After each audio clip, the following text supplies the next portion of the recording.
my colleague, his usual Friday spot from the NFL Network, NFL Media Group, Tom Pelissero. Good to see you, Tom.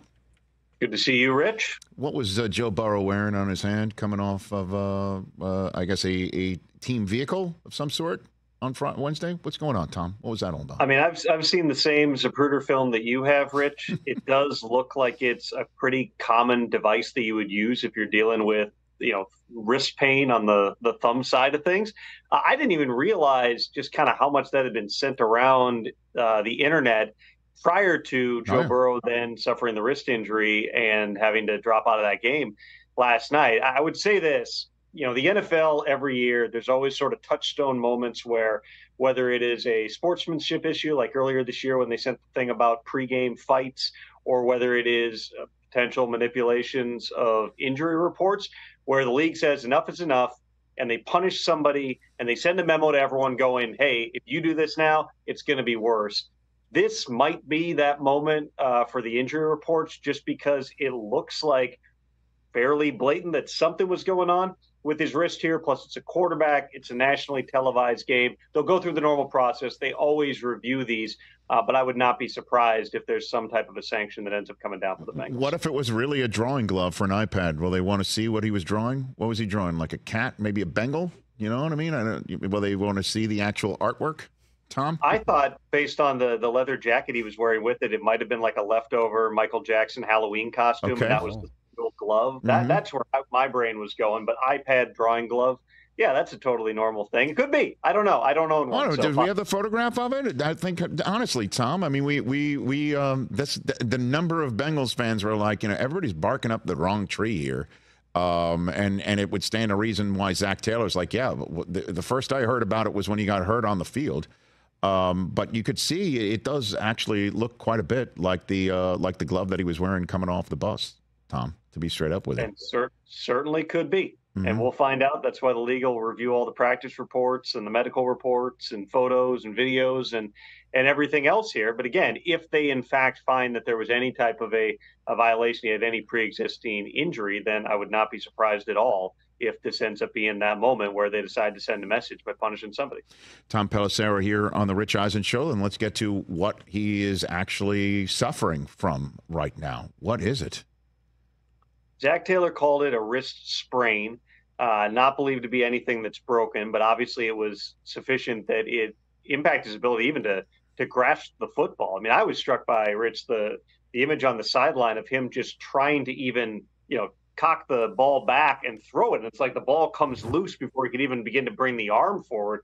That would tell you that he's dealing with something significant enough here that he was not going to be able to go back into that game. So at this point, I would fairly say that people are bracing for this to be something that keeps Joe Burrow out for at least a little bit of time here. We also know that Joe Burrow, his competitive nature, how he handles his body, the way that he pushed through the calf, that if there's a way physically possible for him to tape it up or wear a brace or wear his iPad drawing glove on the field, whatever it might be, then he's going to go ahead and do that. I don't put anything past Joe Burrow here, but again, he was getting an MRI. I think that already happened this morning here. You're always going to go out and get second opinions on things like this. And the fact they played it Thursday night gives them a little bit more time here to kind of go through that process and try to make some final determinations over the weekend. And the other conversation to be had coming out of the game involving the league and those certainly on the competition committee involves the dreaded hip drop tackle that we saw used by Logan Wilson, who was a one-man wrecking crew against the Ravens last night. And Mark Andrews is out for the season with an ankle injury. What is the status of this conversation? And do you think last night's game will fuel any more talk about getting this out of the game?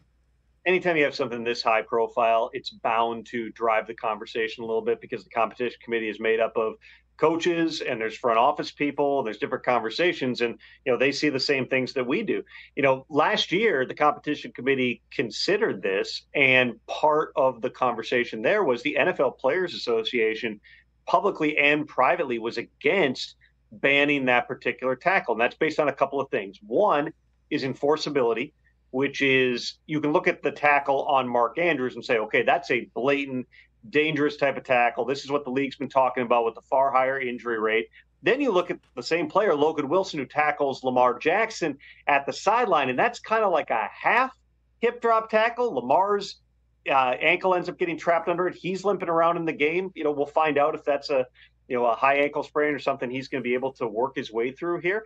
But, that play, okay, one is clear, black and white. The one on the sideline is much closer. Do you want to have officials then throwing flags for that? Do we want to introduce another thing that they're supposed to be looking for? So that's one of the reasons the PA was against it.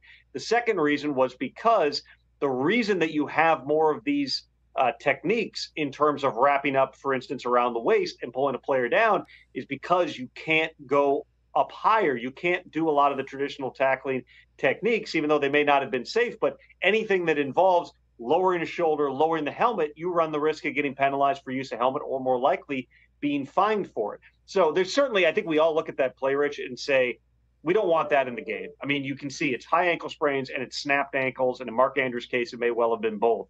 We don't want to have those types of injuries occur. But there is another side of this, and it's notable that the body, the union that is there to protect the players, was actually against outlawing this. They're going to have to find a way, if they are going to ban it, to create language that is clear for officials to actually be able to officiate this and not add one more thing, Rich, that we all sit back, watch on TV and go, well, that looked like that might have been, was this you want to eliminate all the ambiguity you can. Tom Pelissero here on the Rich Eisen Show, and I'll bring up this subject matter with Rod Woodson, an all-pro, all-world Hall of Fame defender later on in the program. Let's hit the Cleveland Browns here. Why DTR? What was their thought process to go with Dorian Thompson-Robinson here, Tom? Well, the thought all along, Rich, was that Dorian Thompson-Robinson going into the season was going to be the number 2 quarterback behind Deshaun Watson. That's why they traded away Josh Dobbs when they did late in the preseason, was because they felt like DTR had earned the role. So, why now versus PJ Walker? There were some giveaways that PJ Walker had. There was the one in Seattle where you're just hoping, hey, we got a really good defense. We can run the football. Just don't put us in those spots. Even the game that PJ Walker won, the first one, in place of Deshaun Watson, he made a throw late in that game that should have been picked off and probably could have cost him the game. They want to make sure they're, number one, giving DTR that opportunity, but number two, playing the guy who's not going to allow the quarterback position to lose the games. You go back to the evaluation of DTR coming out of UCLA. He had played like 50 games in college, one of those COVID guys who had the extra year and, he broke every record because part because he played so many games, but also because he was a really good quarterback. The reason that he slid down was not about talent. He went in the 5th round because there were a lot of things, particularly going back to his junior year at UCLA, where it was maturity. It was, this guy is all caught up in social media. He's not the type of leader we want in the program. For everything that was said about him prior to that in 2022, everybody said he actually improved as a passer. He improved as a leader, his maturity, all that in 2022. The Browns were willing to take the chance on that. Well, now you get into this spot. He does bring some different things to the table. I talked to Amari Cooper about it yesterday. He said, hey, we know he can run.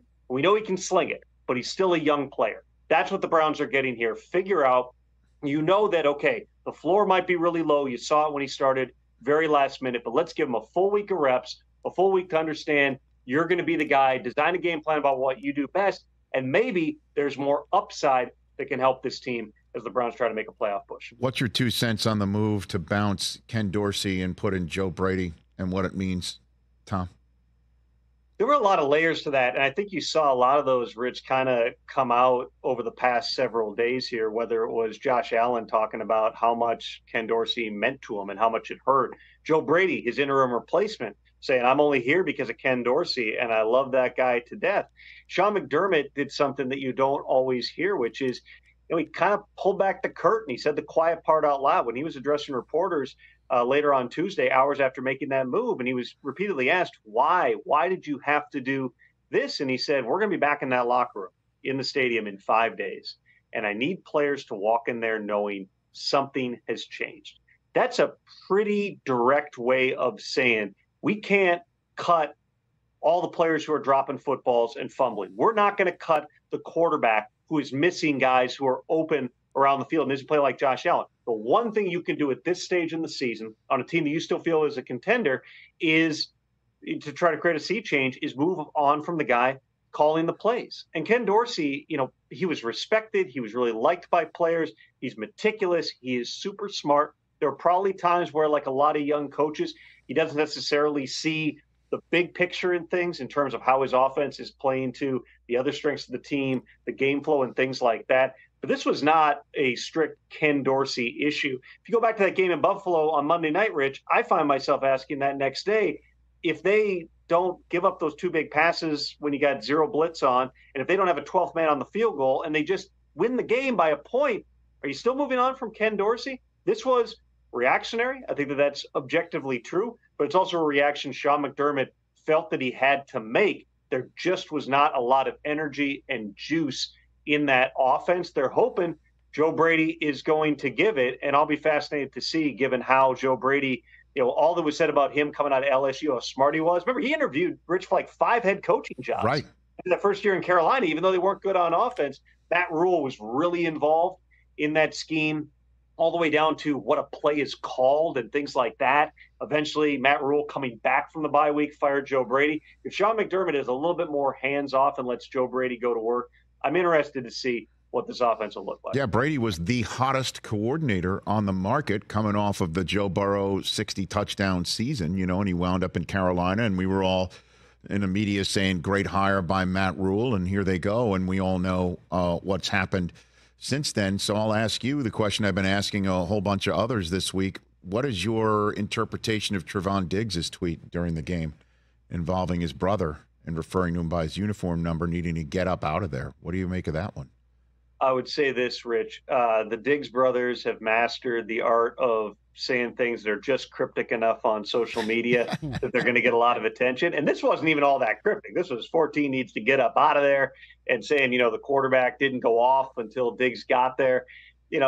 Those guys, they do like to stir it up. Trayvon's got a lot of time on his hands because he's rehabbing from that torn ACL that he suffered earlier this season. But it's a storyline. Listen, I was sitting in that seat, Rich, with the boys. Hey, what's up to the fellas in studio? Hey, Don't forget me. I always know. Yep. But we were there. I was there this summer when Diggs, remember, wasn't out there the first day of minicamp. And you had this really weird sequence of events where McDermott was explaining things one way, then he had to come back, and then his agent countered all that, and then McDermott had to correct the record.